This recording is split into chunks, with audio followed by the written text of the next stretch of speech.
Today's topic is de-dollarization. Many of you might be wondering why even discuss something pertaining to dollar when most of our assets are held in rupee terms. Well, dollar is a global currency and whatever happens to dollar won't be confined only to dollar and the US economy. So please stick with me until the end because this topic is going to be extremely crucial. De-dollarization is an emerging trend. So first of all, let's try to understand what is de-dollarization. In simple words, de-dollarization means moving away from dollar, trying to find out an alternative to dollar. Now many of you might be again wondering, it sounds so bizarre, why even disturb the existing system which is dollar based? If it is working fine, then why try to invent something new?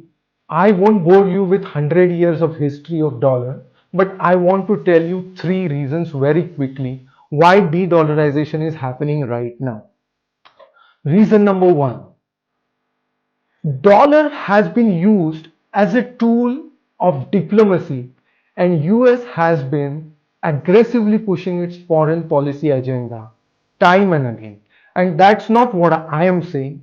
Many countries are actually echoing this concern.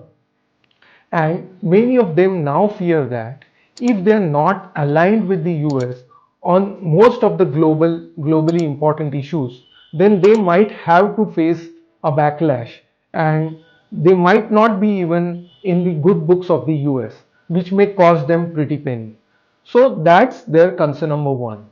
Reason number two is, as you understand and may appreciate, that dollar is a reserve currency of the globe. It has a 60% market share in the global reserve currency. Most of the assets and liabilities are dollar denominated. Many commodities are dollar denominated. So dollar and its strength and the strength of US economy is actually ruling the attractiveness of most of other asset classes. Please note this down. And now try to understand, nobody else can print dollar except United States. And you might be wondering, big deal, what's wrong with it? Well, now let me give you one example. To ward off the ill effects of coronavirus pandemic in 2020, US literally pumped in $5.2 trillion in its economy. Do you know how big this figure is? India's aspiration is to be a $5 trillion economy. So that amount of money was created with just one click and it went all over the places. So cryptocurrencies went up, commodities went up, gold went up, everything that you can think of went up. Even emerging markets were also flying very high. And this sort of created asset bubbles and hyperinflation.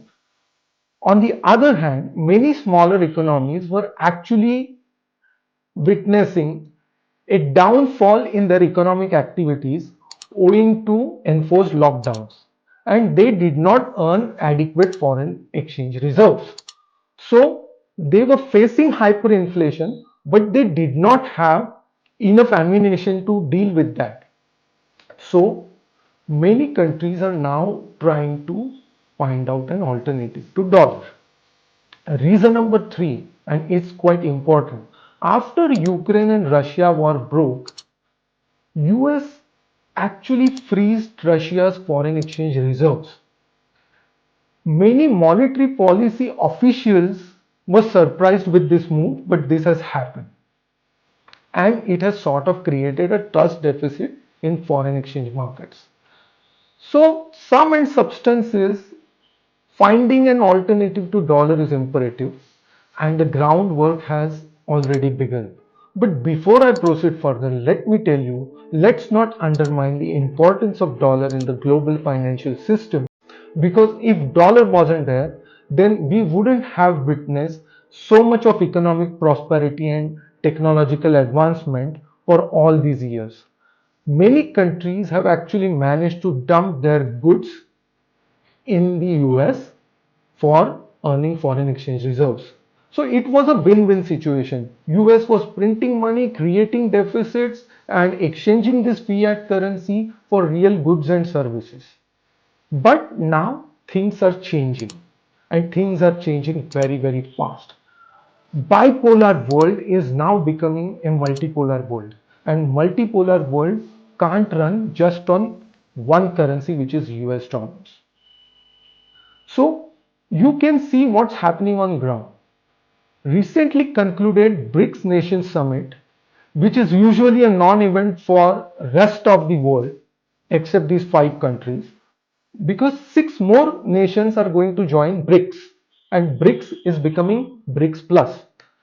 What's a big deal about it? Well, 3 of them are major oil producing nations. So BRICS is going to have their own development bank, which is already in place, and it is going to disburse at least 30% of developmental loans in local currency. Plus, oil trade has already started happening in yuan. So the world is trying to figure out alternatives for sure. How long it takes, I don't know. If anybody knows, then I haven't come across any concrete thing that I should be communicating with you. How we can deal with these type of uncertainties? Well, that's a $1 million question, and the simple answer is we need to diversify. So just look at what central banks are doing at this juncture. Central banks are increasing their gold reserves to reduce the reliance on fiat currencies. Again, please don't consider this as advice, but if you are below 40 years of age and have a reasonably high risk appetite plus 5 to 10 years of time horizon, then you should have at least some exposure to equity, and you should have at least some exposure to gold. That's the way out. And in the end, I would only say that currency market is just like your pulse. Just by checking your pulse, a physician can't really tell you what's wrong with your health. But if your pulse count is not right, then that itself calls for further investigation. Likewise, if you want to track markets very closely, then please pay close attention to what happens to currency markets. It's extremely crucial and important. I hope you learned something new today. If yes, then please like this video, share and subscribe. Mind your money.